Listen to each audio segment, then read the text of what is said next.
Here we go. First episode of the Delancey Throne podcast with Niklas Åkerblad. I don't know if I'm pronouncing his surname correctly. I didn't ask him. I asked about the forename, but we're going to go with that. So Niklas is the artist behind the Hotline Miami 1 and Hotline Miami 2 video game cover art. He was also the artist for video games such as Kometen, I don't know if I'm pronouncing that correctly, but that's what we're going for, and Else Heart.Break. He's also the mastermind behind El Huervo, a sort of lo-fi sample-based, fucking hell, I don't even know how to describe it really, pretty deep spiritual musical act. I'll put the links in the description for you to check them out because it's insane, it's brilliant. Excuse the fangirling at the beginning. Niklas is one of my favorite artists and musicians, so I was pretty nervous going into this, but overall I had a really, really good time, a really good chat with Niklas, and I hope you all enjoy it.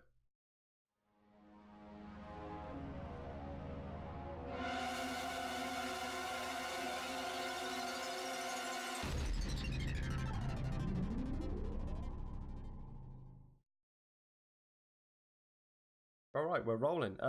So Niklas, again, thank you very much for coming on. I really, really appreciate it. I've been really excited to chat with you. Actually, I've been thinking about it, and yeah, I've been excited. Oh wow, making me blush. Good. I'm glad. We're off to a good start. Um, so you're saying, as I called you, that you've had a busy work day. Is that correct? Well, it was kind of chill also. Like we just kind of focused on stuff, but we're trying not to go too hard. Like we used to go really hard, but nowadays it feels like I don't know. You get older, maybe you don't have the same stamina anymore. But also it feels like it's good for balance and to not like drain yourself, like become too manic about stuff. Yeah. And try to keep a balance, which is hard. Like if you're stoked on something, you really want to get it done, and you kind of want to do more stuff. It's not only about getting it done, but it's like you kind of want to build momentum and keep it. And like when you're younger, I don't want to talk about age too much, but like this is the truth for me at least. Like when you start out doing creative work, you're kind of on a high from doing creative work. It's like, oh shit, I can do stuff and it actually works. And things actually come out of nothing from me conjuring it somehow. Uh, but now it's sort of like not the same kind of rush. So you got to be careful and not burn yourself out so you can actually maintain yourself longer. And then it's good to have like breaks and also like keeping like the level of energy that you keep on your work, like maybe not do it too intense, if you know what I mean. Yeah. Like you can do that in short bouts, but I mean, 10 years ago, I could go easily 12 hours without breaks, and then get up the day after and do the same thing. And then 3 months later, whoa, what the hell happened? If I do that now, I'm totally wrecked. Mhm. So I kind of try to stay away from that.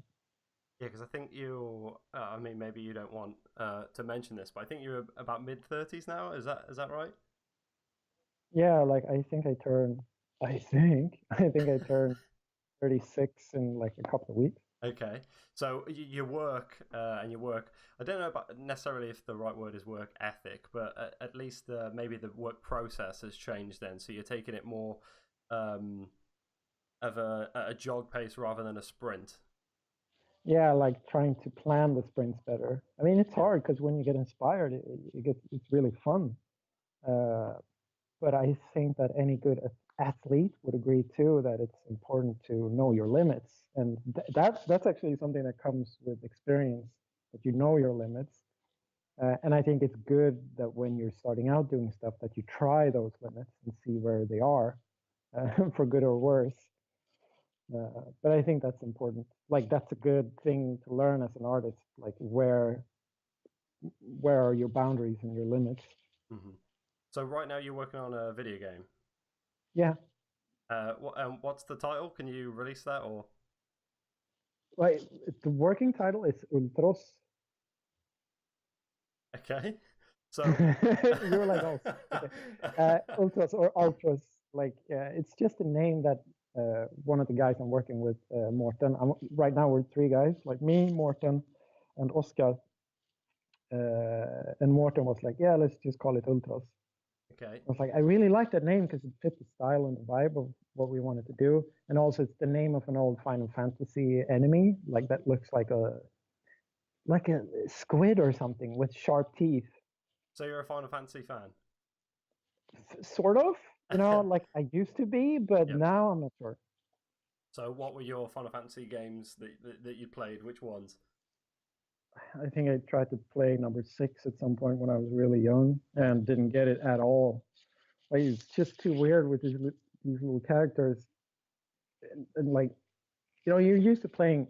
I was used to playing Sonic and games like that, and all of a sudden it's like you're walking around, you have no direction, and it's like you enter battle, and what's this commands? Like it just seemed so arbitrary, and the story was I didn't get it at all. But then later on, Final Fantasy VII came out, Yeah. and I got it on Christmas Eve, and I was like, I told my dad like, this is what I want for a Christmas present. Like I want a PlayStation with Final Fantasy, and he was like, "What is that? Some kind of porn game?" That's a good name for a porno if I've ever heard one. Yeah, for sure. Yeah. And I was like, no, no, no, no, it's this great adventure. You go on this great adventure because I read about it and the graphics looked amazing. So I got it and I was really happy and I played it. And it was just, it blew my mind.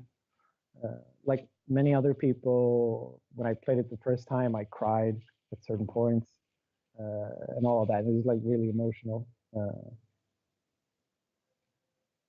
I was very What similar about actually with Final Fantasy VII myself. Yeah, I mean, I probably started playing that when, maybe 7, 8, and yeah, I was absolutely hooked, and I've loved all the Final Fantasies really up until 10, which I enjoyed, but I've not really gone past that. But so I was wondering, what kind of genre is this game then? Is it a platformer RPG or is it kind of an amalgamation of different things? It's kind of a cliche because we want to do a Metroidvania. Okay. And it seems like a lot of people who make games want to make a Metroidvania. I don't know what's so appealing about the genre, but we both, me and Morten, obviously like Castlevania Symphony of the Night a lot. And I think he's a fan of Super Metroid as well. But I enjoy building worlds and exploring, like building worlds that for people or players to explore. And previous to this, I made a game called Else Heart.Break, which is kind of like a hacker point and click Vania game, sort of. And it's all 3D. So this time it felt like a challenge to do something in 2D because I haven't really animated pixels before. Only when I was like 12, I had this little program called Microangelo, which you animate mouse cursors. And and it's like 32.32 pixels in size. It's really small. And I used to do like minute-long little movies in this, like a guy just riding a skateboard or some kind of nightmare or whatever. I was like, oh yeah, I want to revisit that. It'd be nice to see what I can do with that after all the knowledge and experience that I accumulated. So yeah.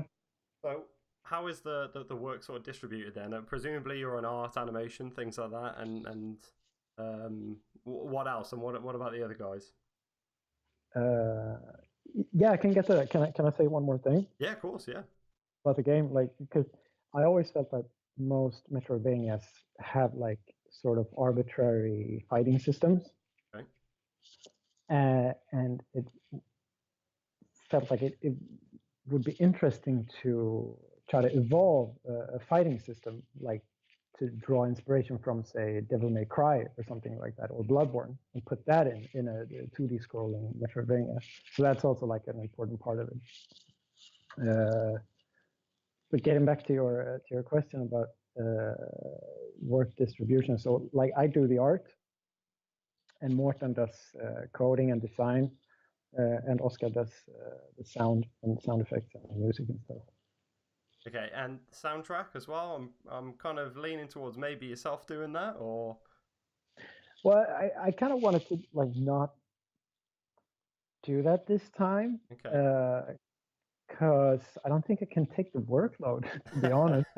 But also like Oscar is really like he's really good at making music as well, and it felt like I always felt that our styles go very good together.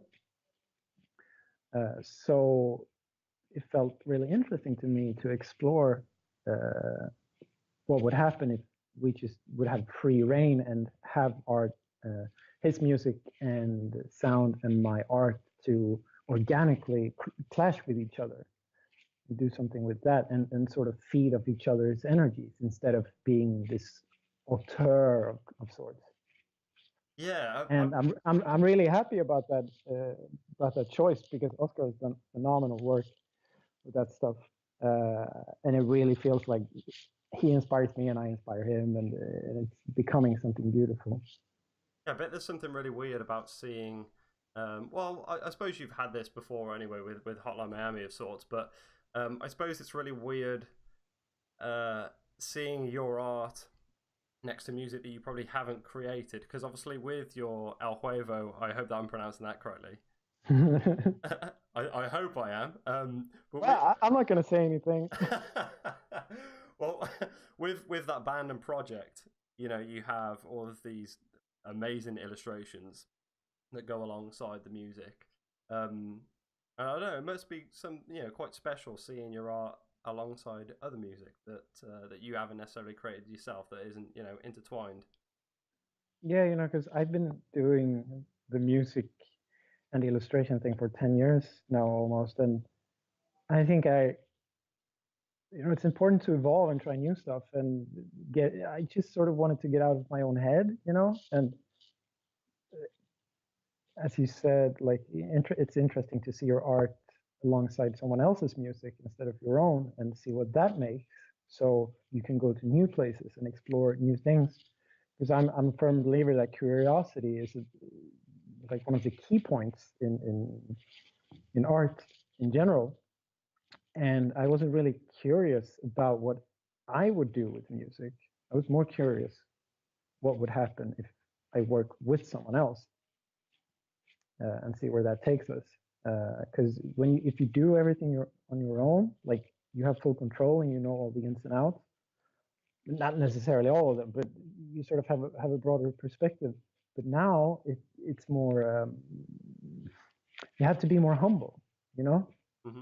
and not be so sure of yourself and kill your darlings more often, and really try to compromise and be open to someone else's energy. And to be honest, that's kind of new to me. So it felt like something interesting and a challenge also. I think that's important. Because, I mean, if you would talk to people that I've worked with before, they would probably say that I'm nice to work with, I hope, but also can be a bit like controlling. Like, I like to control my shit. So this is an exercise in not doing that so much. Which is, I imagine, a big learning curve, but at the same time, it has its positives, doesn't it? It certainly has its positives. Sure. Talking about, a theme of your work seems to be travel, seems to be adventure. You've got these amazing illustrations that are like a mixture of cultures. You'll have someone or a strange creature wearing a poncho, exploring some Spanish, Mexican mountainside, wielding a katana. You have this big amalgamation of different cultures. I was wondering, like, where the inspiration for that adventure, for that travel, comes from. That's a good question, actually. Like, I don't really like to travel. Okay, like interesting. phys- like like Physically. physically. Yeah. I loathe. I completely loathe the process of traveling because it just fucks with my mind and my psychological state. Like I become really unbalanced. then I also really enjoy being in another place because you get inspired by it. And I've traveled to Japan, and I've been to various countries in the later years when I felt like, okay, I need to travel more because I need to see more of the world, and I need to like challenge myself in this regard.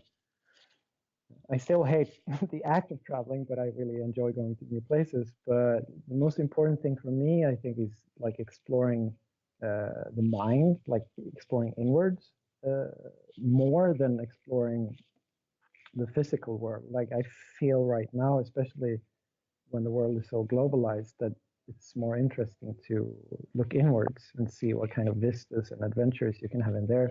And I used to do that a lot as a kid too, like reading comic books. I think a lot of, I mean, it's hard to use this word, but nerds like myself uh, are very like introvert and understand the idea of like exploring inwards through their culture that they that they take in or absorb.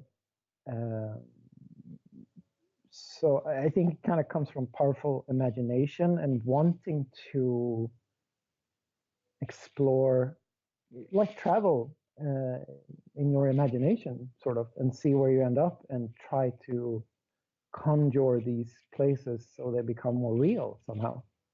If that makes sense to you. Yeah, yeah, certainly. I mean, I kind of relate to that because I'm certainly an introvert myself, and I grew up pretty much in my bedroom with a diet of video games and movies, and they were kind of I guess my teachers really of sorts that that is what I would explore, and I would draw a lot and write a lot, and kind of as you said, there was some mental traversal, and I didn't really have any interest in going out and going different places and things, and even now I pretty much loathe that myself, and yeah, that's. Do you have a certain process of this mental travel? Because a lot of the stuff that you do is very abstract. Um, Seems to be on maybe a subconscious level, almost spiritual. How do you get into that process of that mental traversal? Like, um, it seems like we're similar in that regard, that we grew up in our bedrooms and introverts, and I just enjoy imagining things, Mhm. and I also enjoy spirituality a lot, and it just feels like imagination is so powerful, and so many strange things can happen, and abstraction is. I used to look at abstraction as something that's vague, but now I think I see it more as the language of the soul, almost. I know it sounds a little bit pretentious, but I don't have any other way to say it, I think it's really. something that's hard to describe, and um, when you experience it, uh, it's almost trivial to describe. There's no words that really can describe Yeah, exactly exactly. the thoughts and feelings behind it. Exactly. So if you use like forms and colors in a certain way, it's almost like magic, Hmm. like how you can influence yourself and other people that interact with whatever art you're doing. It's like, as you said, you're not using words to describe it because that sort of lessens it. It's more like you're building um, like stimuli for the viewer to sort of empower their imagination instead through these shapes and forms. And it's a lot easier to do that if you are vague a little bit. I So think it's hard to explain, actually. yeah, I think Uh, stimuli is a perfect word to describe your work. I think um, because it really does evoke feelings, and it evokes thoughts. It's not just. I mean, I'm an illustrator myself, and a lot of the stuff that I do is very much an appreciation of the things that I love. So in the sense that I love horror films and I love video games and certain aspects of pop culture and things, and that's a lot of the stuff that I explore. So it's more of an appreciation of those things. Whereas your work is seemingly a lot deeper than that, and I think stimuli is certainly the perfect word for it, because when you look at it, it's not just, oh, that's really cool, that you may get from my work. I'm not really sure, but with I hope some people think that. Whereas with yours, it's you kind of have to stop and have a look at it for a bit.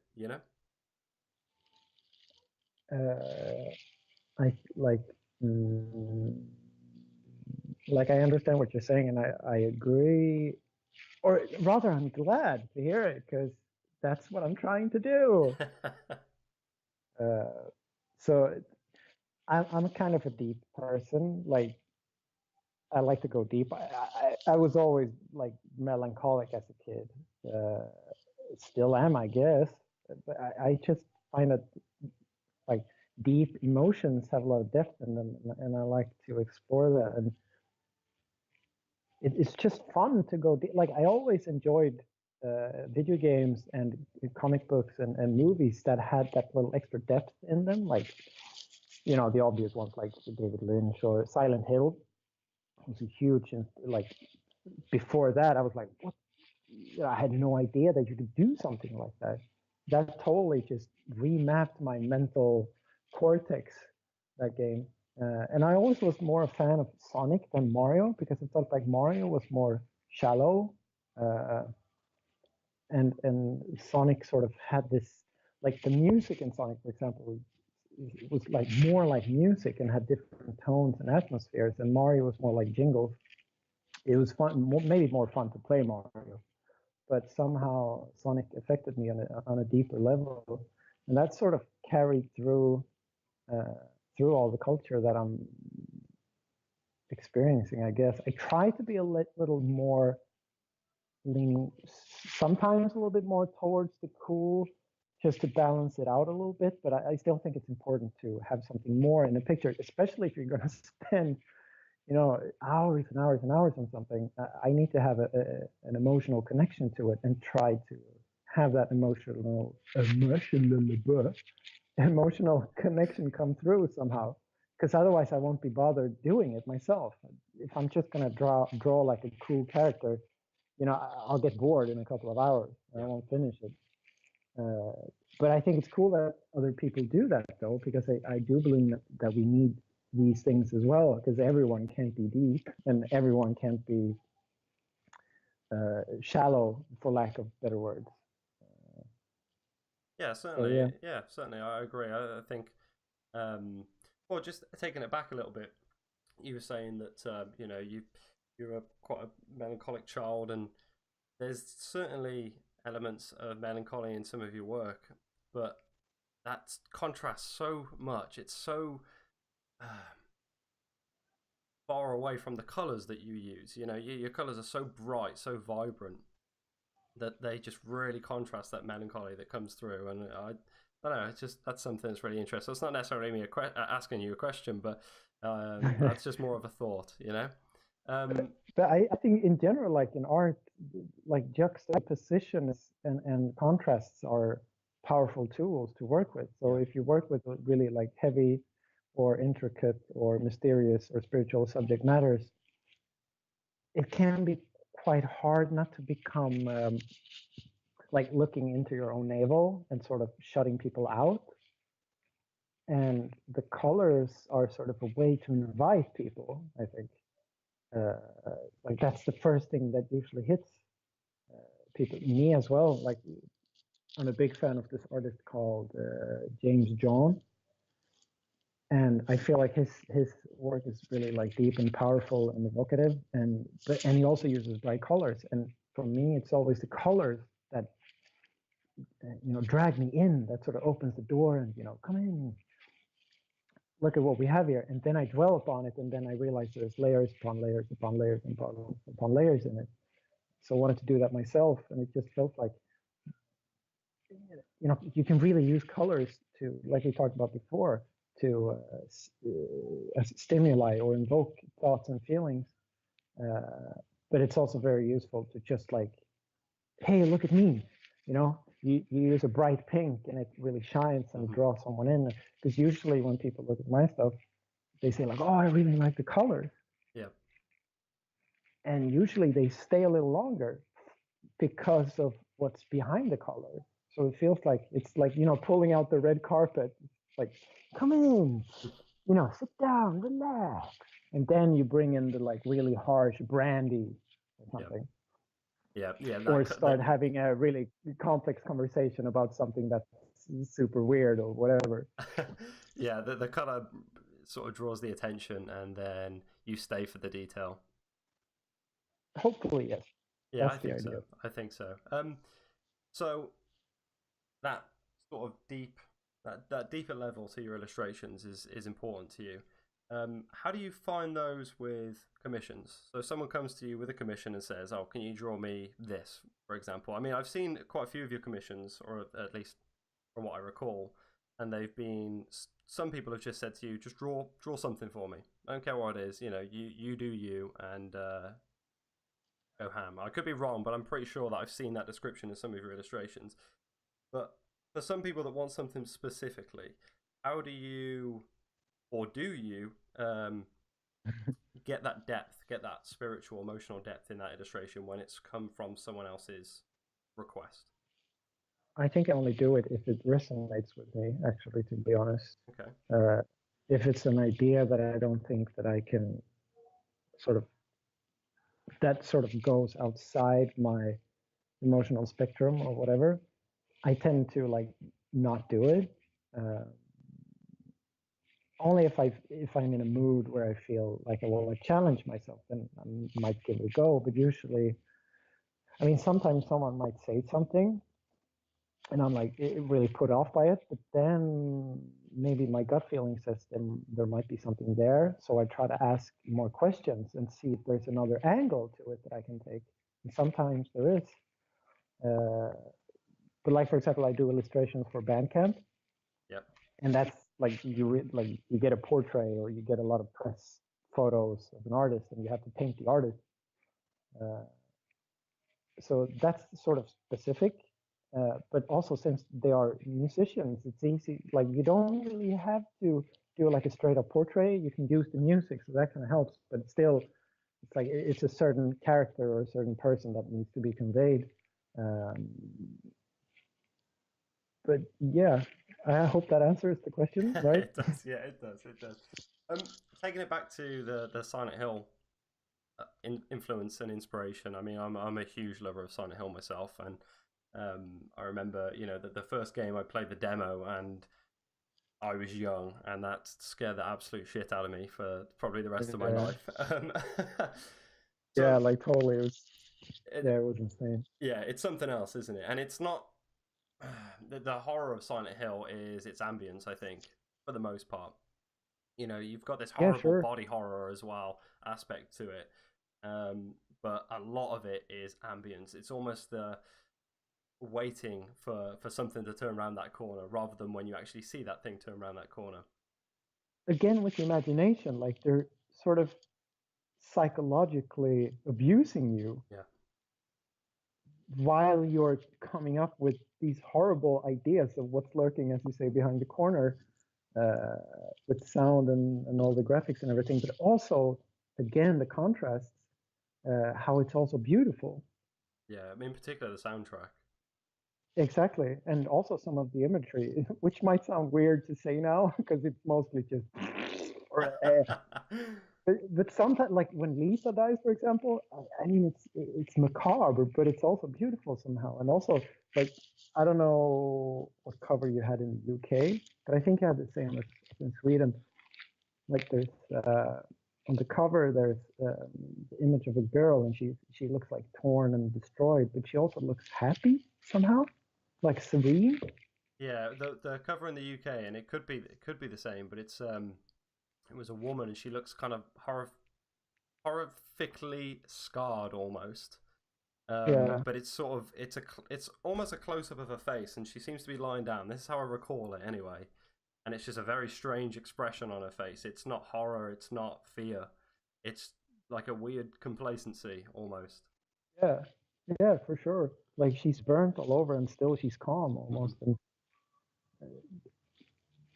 there was just something beautiful about that. But yeah, for sure, like mostly the music is what sort of does that for you. But also, I think the story too has a lot of that, especially if you get like the good ending and all of that. Yeah, not necessarily the dog ending. No, I mean that's just okay, what happened? Like, I remember getting the first bad ending when I cleared the first. I was like, what the fuck? Is this it? Like I was like depressed for a week afterwards. And then someone told me, no, but you can do it the other way. This was before internet. No, it wasn't, but the internet wasn't as easily accessed. And it's like someone told me, if you do this and this, you can get a different ending. And then it was like, oh yeah, I get it now. This is the closure, sort of. Mm-hmm. But also, it's funny. Like, I don't know, did you get the secret ending with the alien? Yeah, the UFO ending. I've seen it online. I didn't get it when I was a kid. I didn't get an actual playthrough of it, but yeah, I've seen it online. Because that was like so funny to me. Like, you go through this horrible experience, and then all of a sudden it's like, Yeah. have you seen a little girl, short black hair? And they just zap him like and carry him off, and then this super like weird naive song that comes along, like the beat is totally untied, and like these little weird synth pads and like yeah, it's great stuff. Yeah, it is fantastic. And I know you sampled a Silent Hill song. I think it's actually called Closure. I'm pretty sure you used that word not long ago, but I'm pretty sure that's what the song on the Silent Hill soundtrack is. But it's also the song on your album. Is that right? By way off here. It's the one. Oh yeah. Did I sample Silent Hill on that one? Maybe I did. I'm almost it's so long ago now. Yeah. We'll have to go back and check that. I am going to check that, but But I do know that I sampled Silent Hill on the Hotline Miami song. Oh really? Yeah, like I think, the song called Ghost on Hotline Miami 2 has a sample from Tears of Pain. And I remember which game is that from? From Silent Hill 1. Okay. It's like the am I gonna sing this now?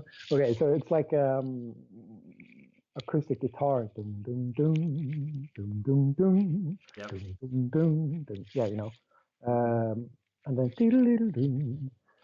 so I used that acoustic guitar, and apparently a lot of people picked up on that, and it was like, oh, you took this from blah blah blah, Kira Yamaoka and stuff. And at the time, I was like, no, this is a homage. Like, I love his work. This is just me showing appreciation. And I got a hold of his email and wrote him and asked if it was cool that I did this. And apparently it was not a problem. So. Oh, wow. So you've had some correspondence then? Very short, like super short. Super short. But like he actually answered, and yeah, wow. I'm very grateful for that. Yeah, definitely. Well, two things really. Silent Hill as an inspiration to you. Again, going back to that theme of conflict and juxtaposition, it's certainly, seemingly a conflict and a juxtaposition towards your work, because obviously your work is very bright and Silent Hill is quite dark. But one thing that I did want to ask, actually, and I could be way off, this is probably me just drawing lines that don't exist, right? But it's all good. Your cover art for Hotline Miami 2, Beard, he has a green jacket, and I always thought that, I was always reminiscent of James's green jacket in Silent Hill 2. Have I drawn an imaginary line here, or is that purposeful? This might just be something subconscious, but I do believe that a lot of the stuff that we do in life are subconscious and not intently so. And yeah, why not? Like, isn't that how imagination works? I think, like, you absorb all these impressions and then something comes out, and things stick. Like, for example, I painted this girl 6 months ago, and when I was done with the painting, I realized it's my cousin. Well, it's not her, but the face really and the hair really looks like her. And I was not aware of that while doing it. So stuff like that happens all the time. But mostly in this particular situation, I think it has to do more with that beard. It's a veteran, like war veteran. Almost. Yeah, that's what I was thinking. But I'm glad that you made like the bada bing. What do you call it? The connection. The bada bing connection. Yeah, like I have a funny story about it. It's not funny. It's like horrible for me because in Sweden, when you pre-ordered Silent Hill 2, you could win a jacket. Like you could win James's jacket. And I was like, I need the jacket. Yeah. So I went to get my game. Was really hopeful. And like, oh, I didn't get it. But then the guy after me, he got the fucking jacket. Oh no. And he was like, oh, what's this? Like, I'm just picking up this game for my wife or whatever. So he didn't even care about the jacket. Oh, no way. Well, you know, life. How old were you at the time? I think I was, when was this? 2001, maybe? Yeah, that sounds about right. So maybe I was 19, perhaps? No, 18? So you couldn't have played it. You couldn't have done the childlike bleed with him. It probably wouldn't have went down that well. No, I don't think I could have done that. I think I was just too like depressed about the whole situation that I just walked home with like angry. Yeah. So. Well, you know, that happens. Yeah, it happens. It happens, doesn't it? Talking about El Huervo, I think I'm not pronouncing that correctly, but do you? You want me to be a dick and help you out? Yeah, I want you to. Well, I want you to be helpful. You can be a dick if you want, but. Okay, so it's El Huervo. Oh, okay. So you've got to get that wrong. Yeah, you got to roll it. So El Huervo. El Huervo. El Huervo. Yes, exactly. You need that sort of Spanish. I do the raspiness as well. I'll keep that. You need a little bit of Antonio Banderas, you know. Hey, I know, my friend. That was terrible. That was a terrible Tony Montana accent. It's all good. It's actually it's a pretty silly name. I like it because it invokes some kind of mystery, but it's really just a silly name. So what's the meaning? Does it have a meaning? Well, it's kind of weird because my friend, my best friend actually at the time, Salim, he said to me in Swedish, "You're hairy, man, like a Wolverine, El Huervo." He thought that Wolverine was El Huervo in Spanish, and it isn't. Like years later, I found out that it isn't. But it's more like actually an amalgam. Or it's amalgam the correct word? I don't know. It's a mashup between huevo, which is egg, and cuervo, which is raven. So it still kind of works. I think. It still counts. Yeah, it still counts. What about the egg, though? Yeah, and I'm still hairy, so that also works out. So there you go. Well, actually, I did have another question before I wanted to go off to El Huervo. And that was your cover art for Hotline Miami 1 and for Hotline Miami 2 are very different. So Hotline Miami 1 is very reflective of the action in the game, really. It's almost reflective of the gameplay itself. You know, you have this well, you have Jacket standing there with Woman and all these Russian mobsters, you know, like jumping over a car and coming in to attack and things like that. Whereas the Hotline Miami 2 cover art is, I'm going to use that word again, but a lot more abstract. Well, it's yourself, isn't it, really? You know, you've got the beard character, you know, sort of enshrouded in flame, and then you've got like the fans sort of coming from that flame and things like that. So they're two very different covers. It's actually because of Jonathan and Dennis, I would say mostly because they know how they want things, and they're pretty much the only people that can tell me exactly how I should draw something. Right. So for the first one, they were just looking around the internet for these old VHS horror action movie covers, and I was like, I can do that. And then they were like, okay, give it a go. So I made a sketch, and then we sort of went from there. And they were like, yeah, but it would be cool if your picture would be like how, because it's all pixel art, right? It's pretty abstract, and you look at it from above.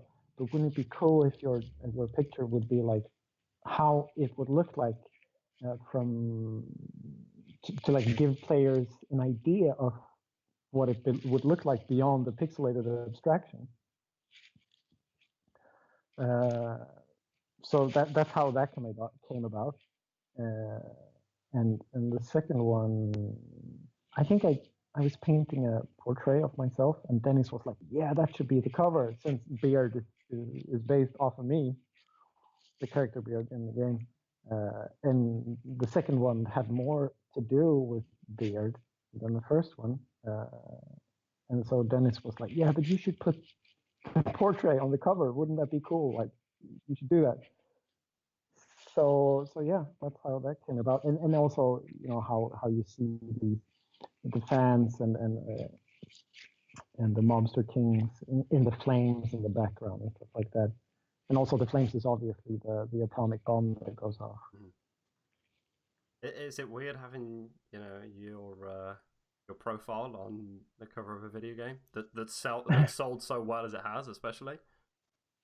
To be honest, like I was so full of myself at the time that I just enjoyed it. Yeah.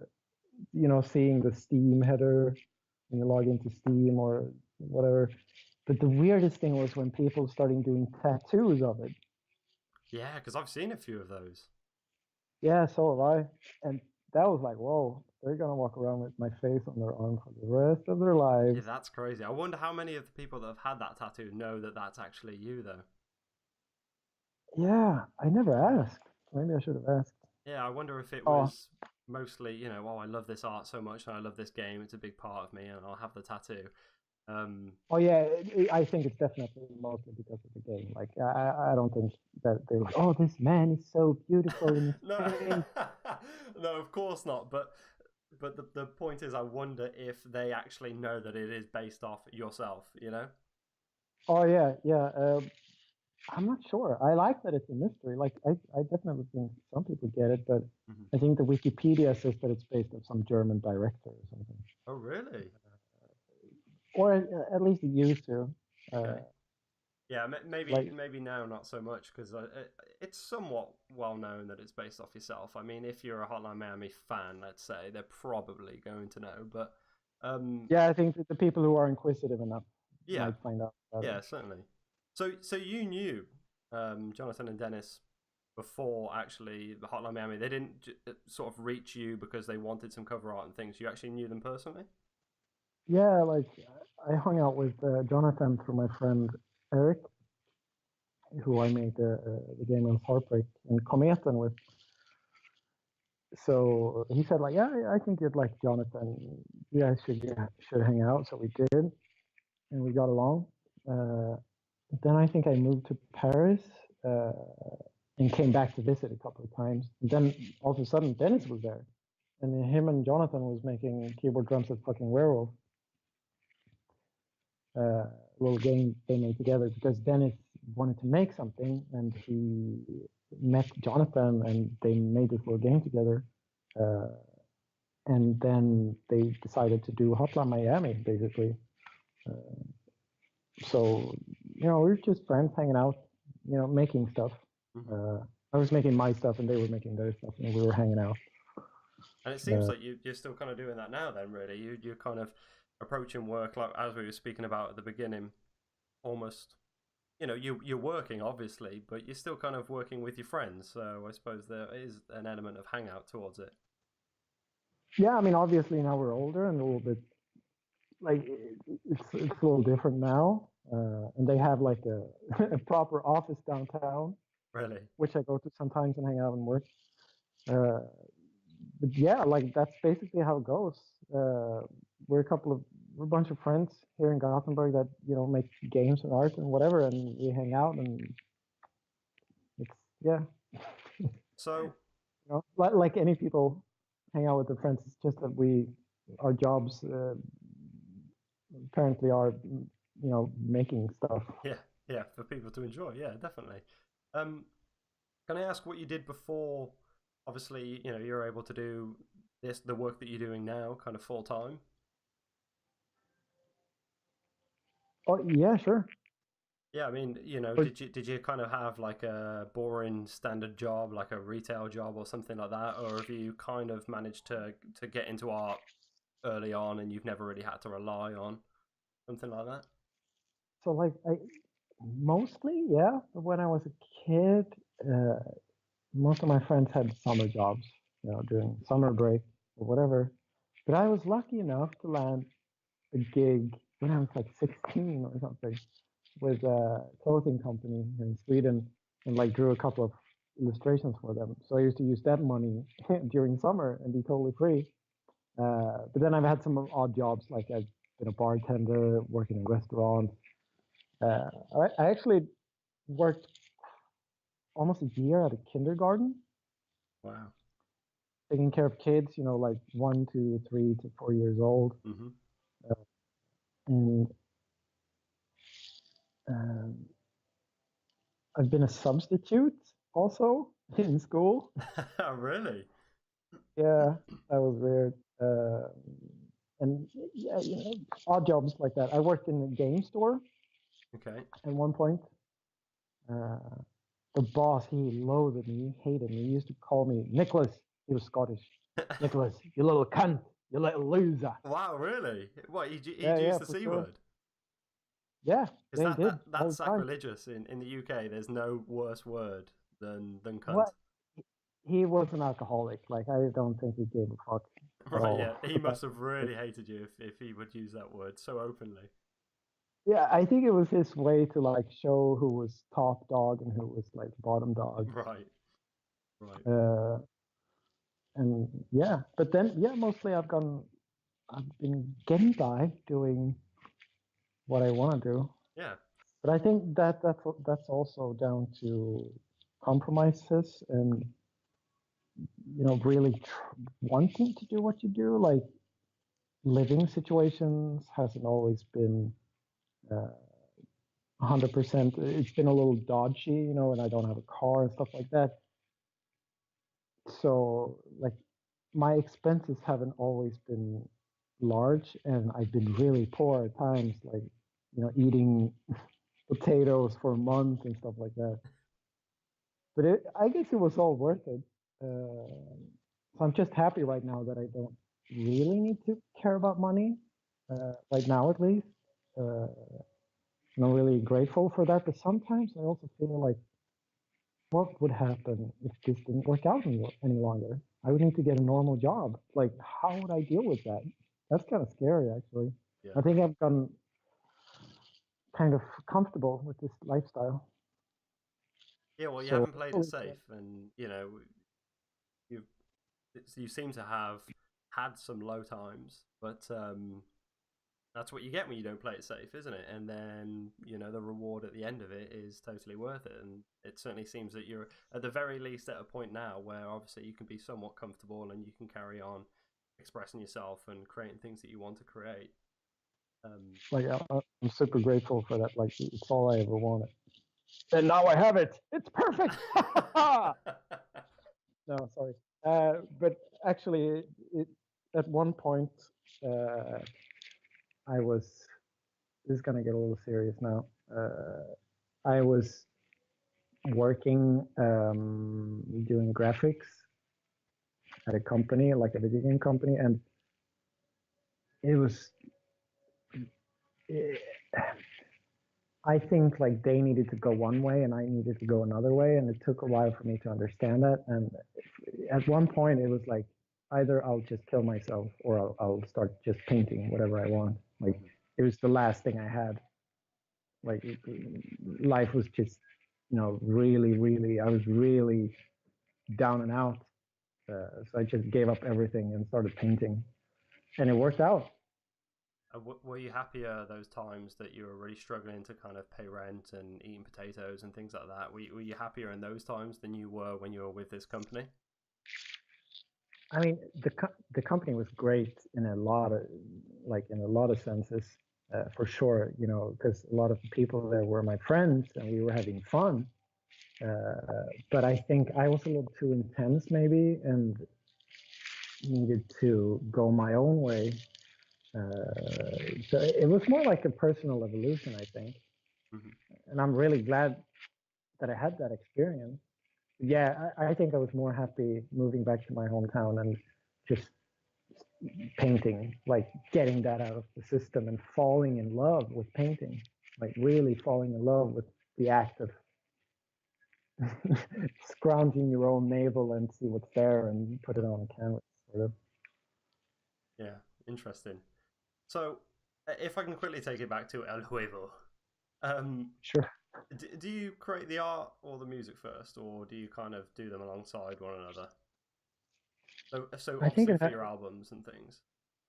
I think it happens at the same time. I Mm-hmm. think it's hard to say actually. Like writing music has always been sort of a diary for me, almost like an emotional diary.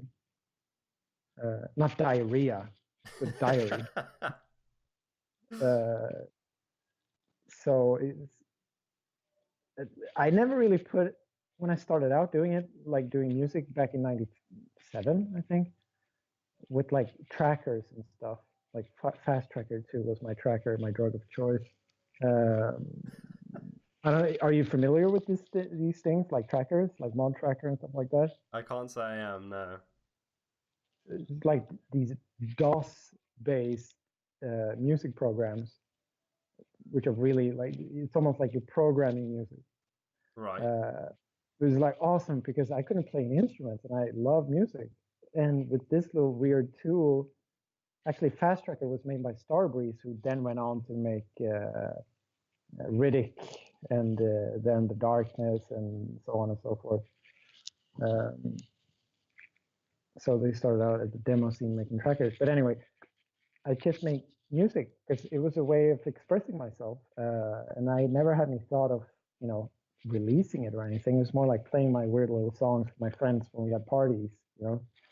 And then someone would walk in and be like, "Oh, what's this depressing mood? Put on some party music." Some of them stuck around and were like, "Yeah, but I want to hear some more." But then I met Shelby, who was my mentor, and he wanted to release my music on his label. And then I needed a cover, so I started sort of drawing a cover of all the emotions that was in the first album, which was like a selection of hundreds of accumulated songs. Just trying to pick the ones that I felt went together well, like to create almost like I was very pretentious about it, trying to create like what do you call it? Like a theme album almost. What's it called? It's called something, right? What, like a concept album? Yeah, exactly, a concept album. So I just wanted to do that, and then on it went on its own almost. Uh, so it's more like, okay, if I'm gonna try to break it down, like making songs for my own amusement, and then sort of seeing what songs go well together, and then trying to understand what these songs have in common, and then sort of going into this weird, what would you call it, like meditative state almost, of trying to find out what it looks like. And through that process, the story sort of evolves on its own. It's hard to explain, really. No, it's interesting. No, I think you're doing a good job of explaining it. But again, like we discussed earlier, when you're trying to explain certain processes that are quite deep to yourself, it's, a lot of the words that you use are either trivial or you just can't find the correct words to Yeah, describe. exactly. Um, there's a whole variety of instruments and different sounds coming through all of your albums, and I was wondering if you played any or all of the instruments, or if they're like VSTs or samples. So I know obviously you do use samples, but I was wondering how much of that is, instruments that you play, how much are VSTs through whatever DAW that you use. I think you'd said that you use FL Studio at one point. I'm not sure if you still do. And then how many of those are sort of samples? Like I still use FL Studio because I really like it, and I tried other programs, but they didn't really do it for me because I'm so steeped in the whole tracker thing, and FL Studio is sort of like an evolution of old school tracking. And yeah, no, I can somewhat play a keyboard. I sort of know what melodies I want, so I try to find them. I'm not trained or anything, but I can sort of perform it if I find it and practice it enough. But whenever there's like a guitar or something, then usually it's Shelby who does it, or my brother, Philip. His name is actually Philip Morris, and he's named after the tobacco brand. Weirdly enough. Wow. Yeah. So, but anyway, so whenever I need an instrument like that, I ask a friend to do it for me. And that's also like a way of knowing if a song is good or not, because if they don't like playing on it, it's usually not a good song.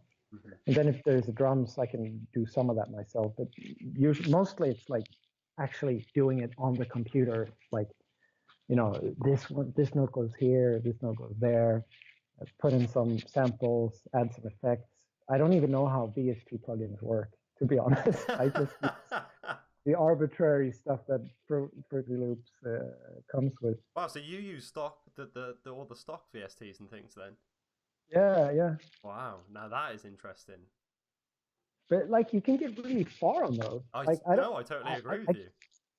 Like, I get that if you're a nerd about these things, you would really want to get into it, and I respect that. But I never found that interesting because I tried a couple of times, and it was like more getting lost and turning knobs and not really getting anywhere.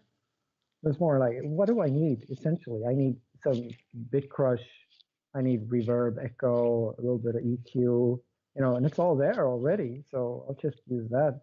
I mean, of course, Oscar, for example, he's a sound designer, and he has insane plugins. Like, he has this reverb called Valhalla, which is awesome. Yeah, sounds awesome.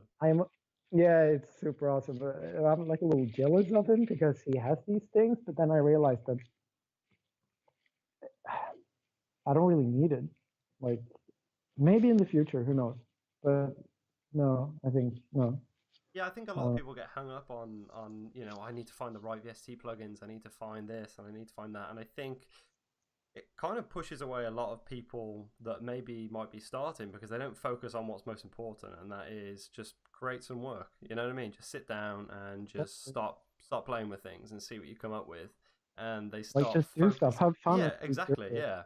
And they get more focused on, well, no, I need the right, what does this artist say the right plugins are? And I need to get this, I need to get that. And I think that's something that, well, I mean, you're perfect proof of that. You've released these incredible albums that, for the most part, you're using just sort of stock plugins and things.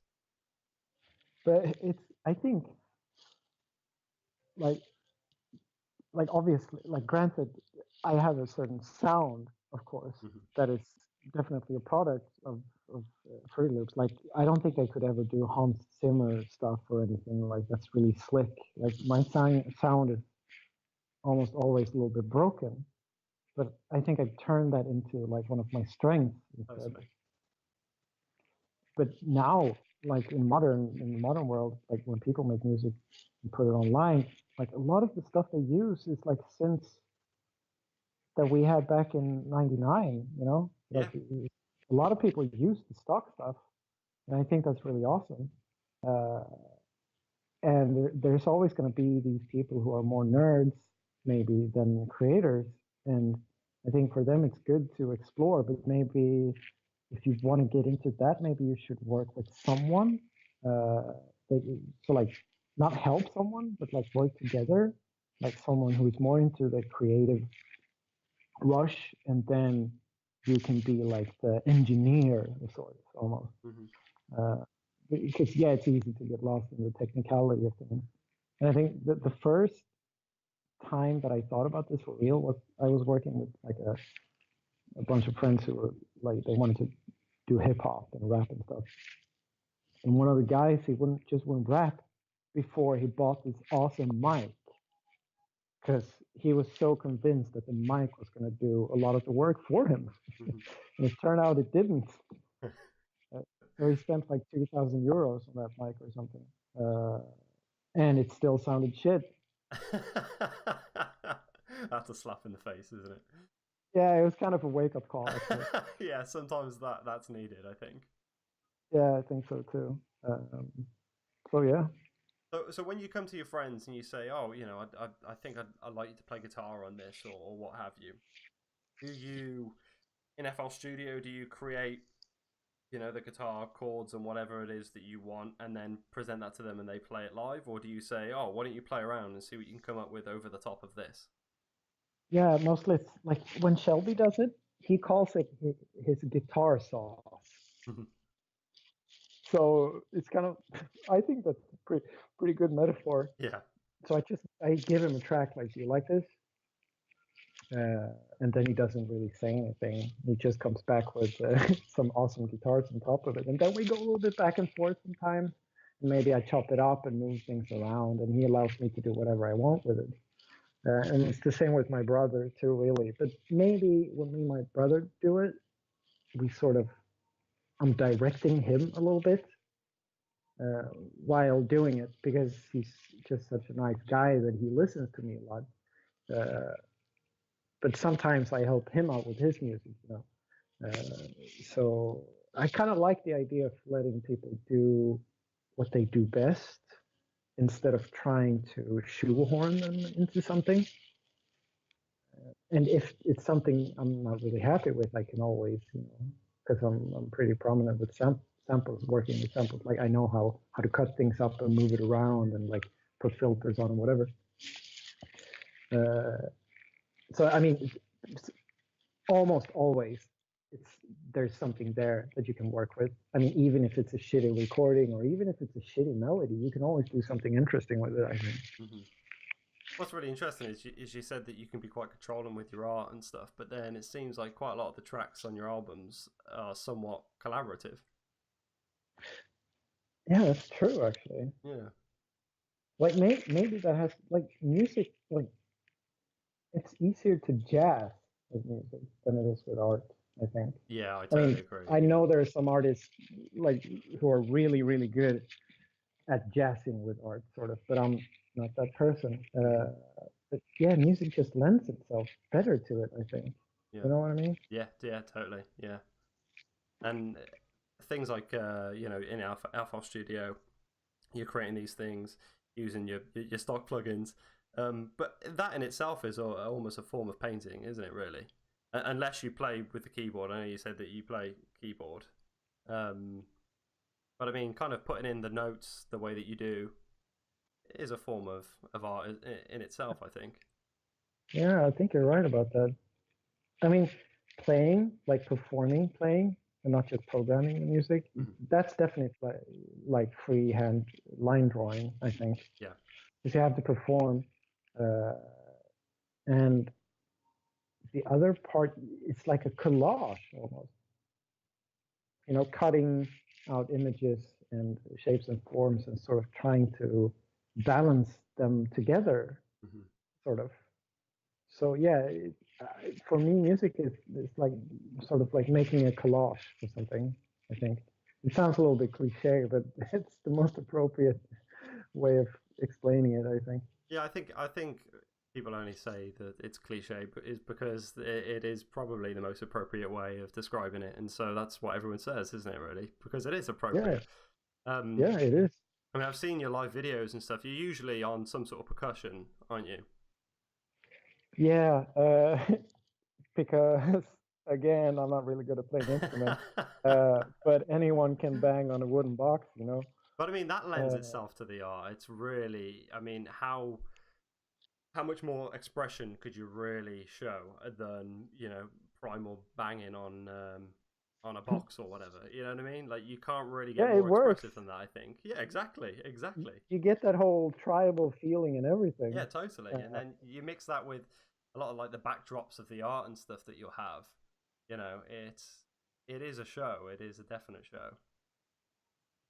But that I think that also comes from, if I'm going to play a live show, I want the people to experience something and not just watching some person turning knobs and pushing buttons. Yeah. I mean, I have respect for the people who like that kind of music, but that's not what I want to present. I think I would feel bad about myself doing that. So it has to be something that hits people, even if it's super weird and they don't get it at all.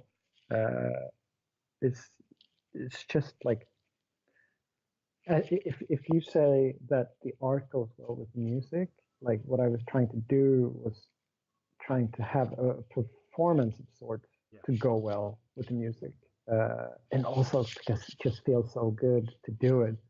Like you're totally drained afterwards. Yeah, like totally. Ian Dennis, the guy who plays the bass and who is also designer of Hotline Miami, blah blah blah. Yeah.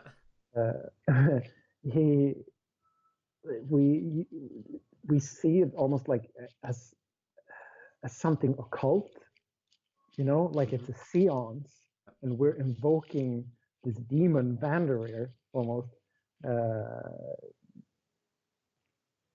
So, and it kind of works. Like I understand religious people, when they go to church and they go nuts. Yeah, Like, totally. I totally get that, because when you're doing that stuff, it's almost like you believe it yourself. Like, he's here now. Yeah. Come forth. You lose your mind almost. Well, I think you would be hard pressed to find someone that wouldn't be swept up in that if they were there at that time. Like I'm not a religious person myself, at least organized religion, but I almost guarantee if I was in one of those churches and experiencing that, I think I would be completely swept away in it. It can be quite powerful, for sure. Totally, yeah, totally. I realise we're running really out of time now. I've got so many things We I want are? to ask you. Yeah, we are actually. Yeah, I'm really, really enjoying this conversation. I don't want to keep you too much longer. But I would just like to quickly ask about Swedish Columbia. That's your record label. Is that am I right? Yeah. Yeah. So, what was the reasoning behind creating a record label? Like I don't have a hand in creating it or anything. It's all Shelby's. Right. So Shelby Chinka, he used to play in a band called Frodus. Like he was part of the hardcore scene in Washington D.C. in the 90s. Wow. And they were kind of like a big voice in that community. And when he stopped doing that, he wanted to still release music. So he created this label called Swedish Columbia, and just released music on it, all kinds of weird stuff. And that's sort of how it went. So you haven't necessarily got a hand with Swedish Columbia itself. You're just releasing your music through them. Is that right? Yeah, exactly. And then Shelby asks me about art, for other artists on there or for his website or whatever. Or at least he used to. Not like now he's into cats more, and he found this really great guy who's from Russia who does these little cute illustrations of cats. Yeah, of cats, playing around with the OP5s or hanging out in the woods or whatever. It's super cute. And that relates to Swedish Columbia. So he's less concerned now with art regarding you, and he's more concerned with cats. I think so, yeah. But that's his own personal evolution, Like, yeah, certainly, yeah. He needs to go where he needs to go, and I'm just really grateful for being a part of it. Like, it's fun to have been able to, with the little success that I've had with my music, has enabled him to do more stuff with his label. Mm-hmm. And when I die, that's going to be one of the things that I'm going to be really happy about. Talking about samples that we were discussing earlier, Vandereer, you had to pull that for a while. Yeah. And that was due to samples? Yeah. Yeah. Someone came after you or something, I imagine? Yeah, it was a little bit scary for a while Yeah. actually. Uh, it was like two times that happened. One time the guy was really nice. Well, they were really nice, but like both of the times that happened, because they could have just told me fuck off, pay us. Yeah. Uh, but in the end they were good guys.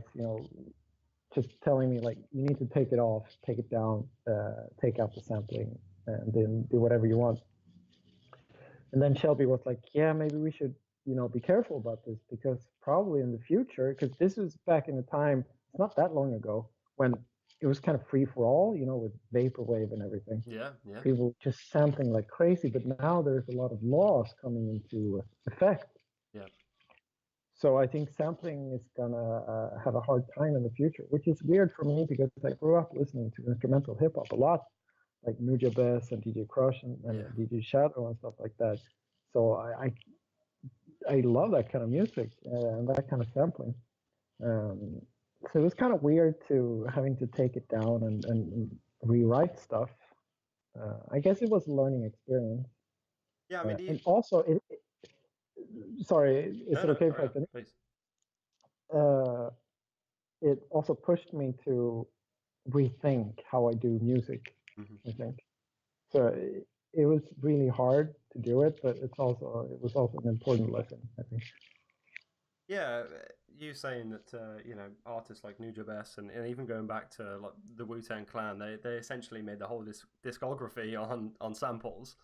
Um, Yeah, I think even Reza uh, thanked the Delphonics for his career because he sampled them so heavily. so there you go. And I mean, in this day and age, you wouldn't be able to create such incredible music. It seems that way anyway. Yeah, Um, Vaporwave seems to have gotten somewhat of a free pass for quite a while. I mean, you can. I personally am quite a fan of Vaporwave myself. I know it's a bit of a meme, and I know some people kind of shit on it. I don't know how you feel about it. I like it. Yeah, see, now I really dig it. And you can have some, I mean, like Mesh, for example, he creates, so his work is great, and it's not just kind of slowed down music that he's just then uploaded. But I think there is still some definite quality to the vaporwave tracks that quite literally are just slowed down and then maybe you had a noise filter or something over the top and uploaded. Even them themselves have something special about them, I think. Yeah, I mean, definitely. Shelby usually says that it's like people just singing to each other. Hmm. And I really like that idea of how it's just you're making something new out of what someone else had done, which I understand there are complications with it. Like this guy, Axelrod, who Dr. Dre used one of his songs, The Edge, for like that, Yeah. you know. And one of his live sessions, he goes on stage like Axelrod and says, "I used to hate sampling because it took jobs away from musicians. What a hypocrite I am. Uh, Thank you, Doc. I wouldn't be able to do this now if it wasn't for Dr. Dre. Thank you." And then he starts playing that song. Yeah. So there's that. But a lot of these vaporwave artists, they usually release their music for free. Yeah. Yeah. Totally. And I think if it's free, then nobody really cares. It's when you start charging for it that it actually becomes problematic. And I mean, I get it when people say that, well, you're stealing someone else's work. I get that. I really do. But there's a lot of work that goes into it. Like, if you haven't tried sampling, Hmm. this is a classic thing. Like, don't judge anyone if you haven't walked in their shoes, Yeah. Totally. Yeah. So if you try working with sampling, it's not easier. Like, it really isn't. Like, it's super hard to get it to work. So it's a craft on its own, actually. Yeah, Uh, I totally agree with you. I've dabbled with sampling myself, and it really isn't as simple as how some people would like to think it is. And I mean, even the same with vaporwave as a genre. A lot of people say, You know, oh, it's just slow down music, and that's why it's terrible and stuff. And it seems so simple and so easy on the level of being an outsider, but it just works. It's just so good. Even if some of it is very simple to make somewhat, it just kind of works. You know what I mean? There's a feeling there. There's an atmosphere that Totally. has credibility, and that's the most important thing, I think. And then I think the art style that kind of that big wave of art that came alongside it, that's very pivotal to vaporwave. I think the aesthetic of it, and I know that's a meme as Sure. well, but the aesthetic of it is, I mean, they go hand in hand. They're very important with one another, For and sure. more so And than most other genres, I think. I mean, it became like a cultural thing, that's going to stay forever in the history of humanity, I think. No, I agree. I mean, the genre itself is an idea, you know, and there's not a lot of Yeah. genres that really are like that. And it's a powerful idea. Yeah. Someone wrote on YouTube like a comment like vaporwave is the memory of yourself as a kid or something. Jesus, that's I so mean, true, though. That is so true, isn't it? That almost hurts how true it is. Yeah, I know. But what's also weird is that a lot of the kids that listen to this stuff, there's definitely a nostalgic element in it, for us.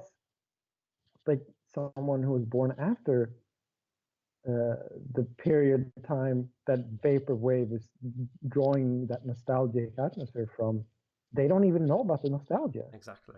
Yeah. They're still getting nostalgic. It's magic almost. Yeah. Yeah. And what else has created that before vaporwave? I don't know. You know, certainly not on the scale that vaporwave has.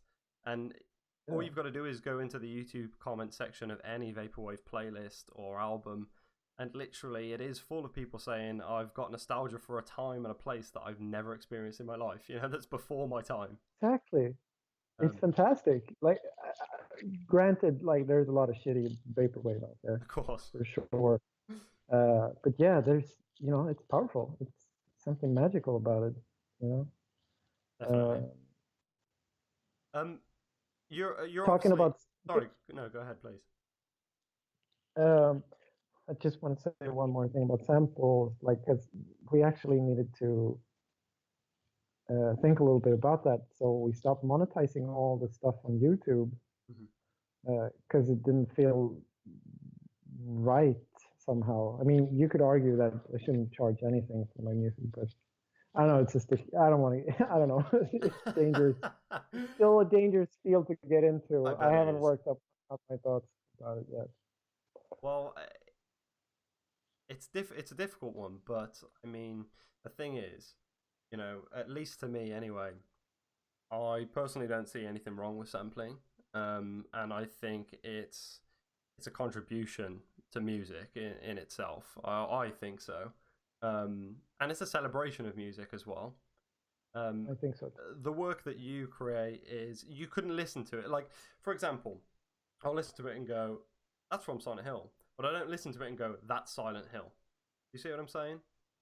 Yeah, exactly. Like it's more of a reference almost. Exactly. Like like an author quoting someone at the start of his book or her book. Yeah, totally. You know, maybe it's got the same time frame, but everything that encompasses it, everything around it, everything surrounding the whole track in itself is not Silent Hill. So, you know, yeah, I don't see it as an issue myself, and it's probably easy for me to say also, someone that hasn't, let's say, released an album and then had it sampled. But I think, for me personally, I think I would be proud of that, I think. Yeah, sure. I mean, if anybody wants to sample my stuff, I'll be honored if they want to do that. I would never sue their ass or anything, like never. It's people singing to each other, and it's an ongoing thing, and it's an evolution. But I mean, it's become a legal discussion about sampling now, and we're gonna have to. The future will have to tell what's gonna happen. Totally. It's so weird though, because you can get away with so much with art, you know, with illustration. I mean, even going back to I people don't like know, Andy man. Warhol and things, and you just Oh have yeah, sure. like Prince of Madonna and Prince of Elvis Presley and things, and that seems to be fine, you know. I don't know. Well, he was the first guy to create it, and there there's been some discussion about that too online amongst artists, like about inspiration and where it comes from and what's stealing and what's not stealing, and it's all like never have I seen anyone use the word paraphrasing, which is a common word and like it used to be at least. Like you're paraphrasing someone, and that's totally legit to do that. Uh, and I don't have a problem with anyone copying or whatever. Like there's this one guy who said like be original, don't be a copycat. And it got me thinking, like, what's original? Like, it's all just a regurgitation of what's come before. You don't pluck your inspiration from the void. It's always, stuff put into the mixer in your little head, and then you're putting it out there. And if you want to copy someone, blatantly, you can do that. I mean, come on, it's a free world. I just don't think you're not going to feel good about yourself 10 years down the line, I think, if you're serious about pursuing art as a career, if you just copy stuff. Yeah. But, you might not also, so do whatever you want. Yeah, I mean, I agree. I've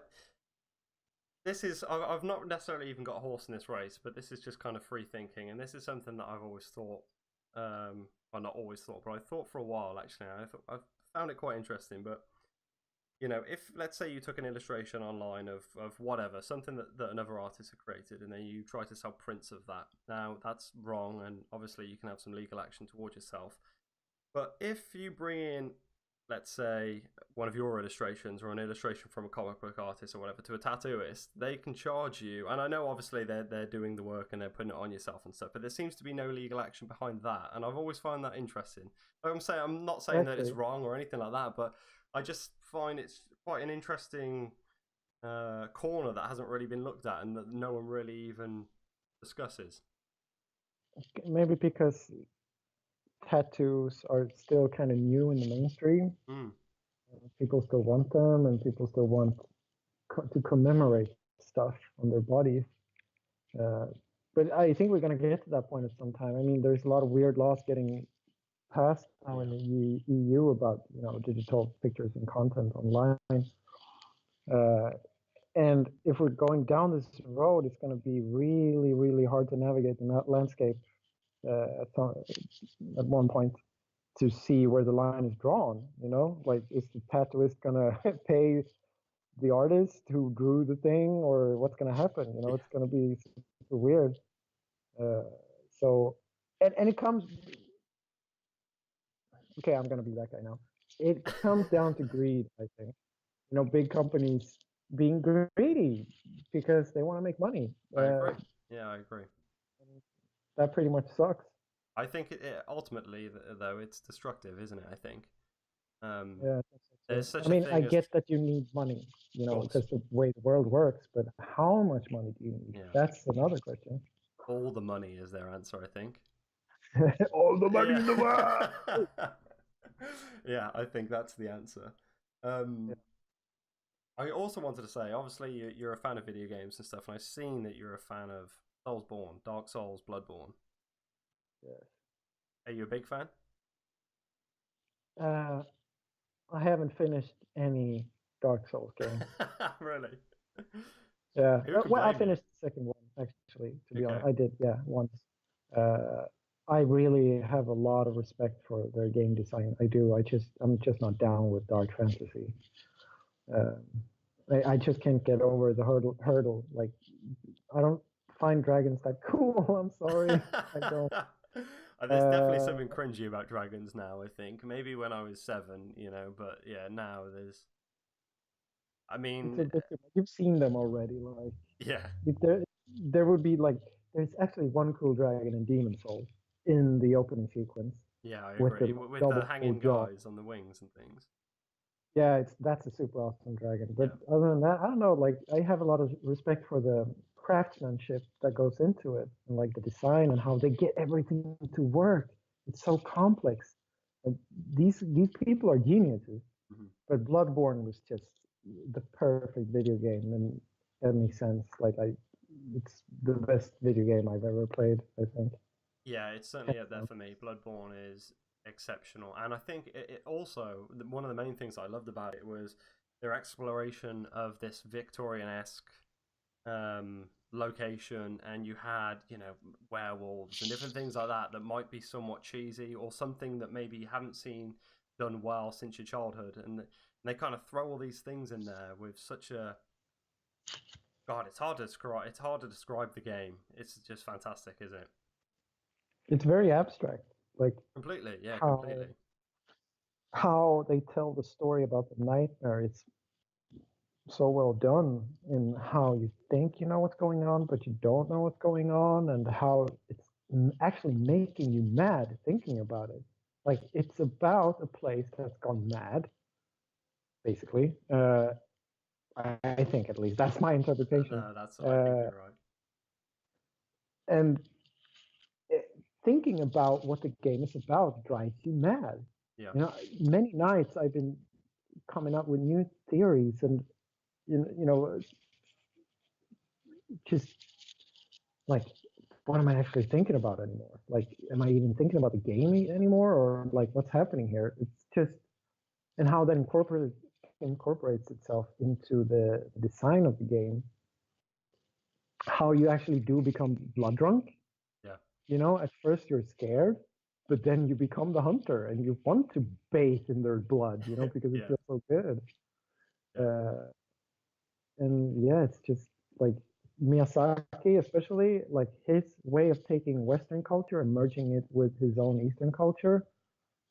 I think that's one of the keys to their successes, like how they're so good at doing that. A lot of people have tried over the years, and I think that Final Fantasy tries, but not really nailing it. Yeah. But it seems like they're just really good at taking Frankenstein or Dracula, merging it with their own culture, and coming up with the new good shit, you know, the good shit that you need. Well, I mean, that you know, combination of cultures and stuff is something that's very reflective in your work as well. So it's no wonder why you're a big fan of at the least Bloodborne.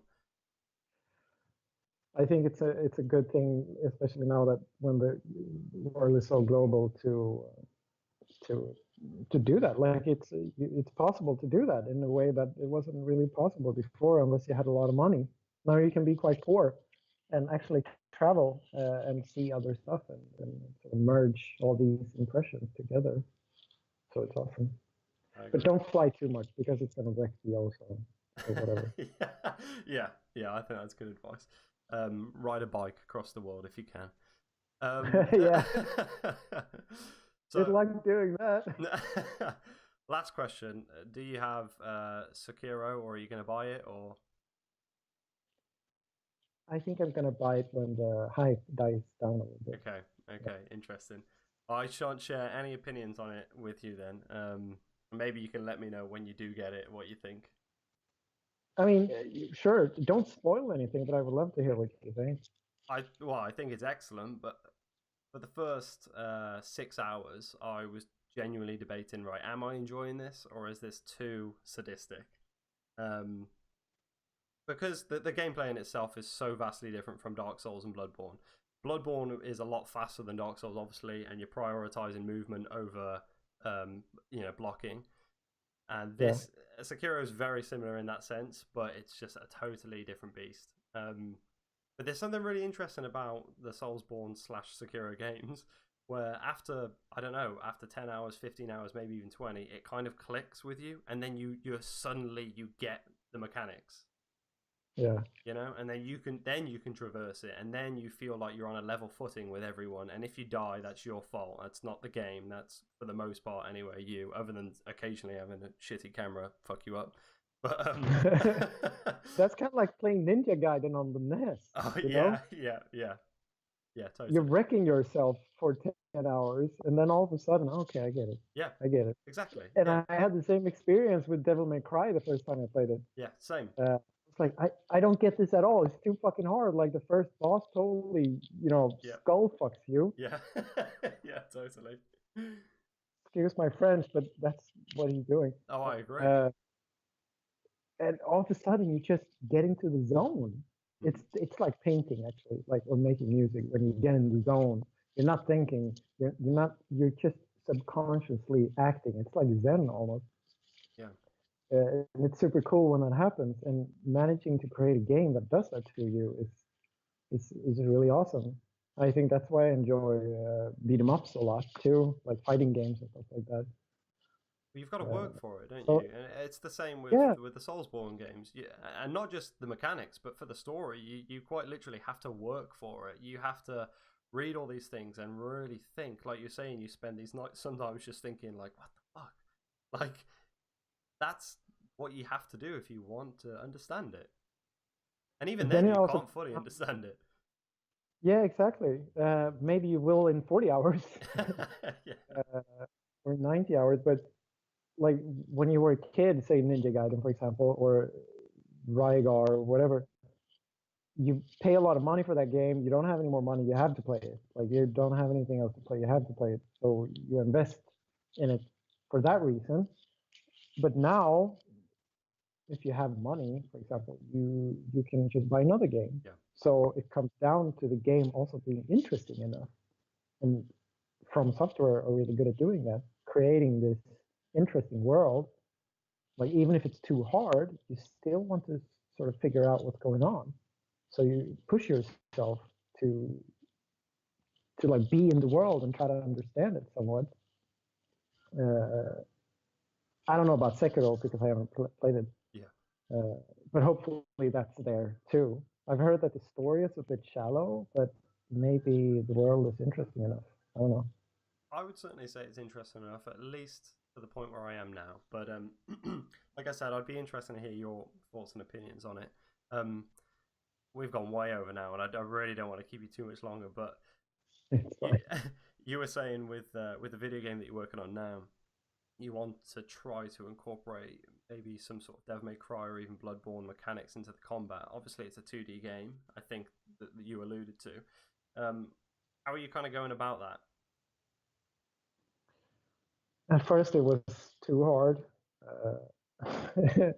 It's just really hard to make a game like that. So I think we decided on doing something that's like you can sort of play it and button mash it, but the reward is not going to be as great as if you actually learn the systems they're in. And there's definitely going to be enemies that you're not going to be able to beat unless you hone your skills, sort of. Because in Symphony of the Night, it's you just level up, and then eventually you can beat them. But here, it's more like you can actually complete the game and not kill everyone. At least that's the idea. Yeah. So it's more of, I don't want to say up to the player, but it kind of is. Like, and also the upgrading system is balanced around you performing well. So you can only upgrade in certain ways if you're actually down to understanding the fighting system. Yeah, so you're rewarded Like for your work. exactly, and trying to nail that sort of, so that when players play it, even someone who's not really comfortable with these kinds of games are going to be enticed enough to want to get good at it or train themselves, not just to beat stuff, but for their own amusement, sort of. Well, I know I'm To certainly create excited. the dance of death, and it's supposed to feel good. Yeah. Did you ever play the game Salt and Sanctuary? Yeah, I did. Yeah, because that I mean, obviously a lot of people saying that was Souls-like, and that was 2D, and that was fucking really hard. Um, I was wondering if that's maybe a bit of an inspiration, or are you kind of shying away from that?